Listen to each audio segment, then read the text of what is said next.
கல்யாணம் ஆகுற அன்னைக்கு எதானா சின்ன தப்பு நடந்தா கூட அதை ஊதி பெருசாக்கி ஒரு வழி பண்ற இந்த காலகட்டத்துல இப்படி ஒரு மேரேஜானு எல்லாரும் வாய பொழுந்து பாக்குற மாதிரி கேரளாவுல ஒரு கப்பல் மேரேஜ் பண்ணிருக்காங்க. கேரளா மாநிலம் ஆலப்புழா பக்கத்துல தும்போலி என்ற பகுதியை சேர்ந்தவர் தான் சாரோன். இவருக்கும் ஆவணி என்ற பொண்ணு கூட நவம்பர் 21 மதியம் 12:15 இருந்து 12:30 மேரேஜ் நடக்க இருந்திருக்கு. ரிசப்ஷன் எல்லாம் முடிஞ்சு மேரேஜ் அன்னைக்கு காலையில மேக்கப் பண்றதுக்காக பொண்ணு கார்ல வெளியே போயிருக்காங்க. போன இடத்துல எதிர்பாராத விதமா கார் மரத்துல மோதி ஆக்சிடென்ட் ஆயிருக்கு.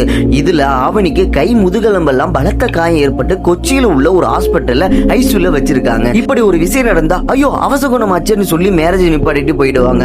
ஆனா இவங்க மாப்பிள்ளை வீட்டுல அதெல்லாம் பெருசா எடுத்துக்காம குறிச்ச நேரத்துல ஐசியூன்னு கூட பார்க்காம அந்த பொண்ணுக்கு தாலி கட்டி அந்த பொண்ணை அவரோட பொண்டாட்டி ஆக்கியிருக்காரு.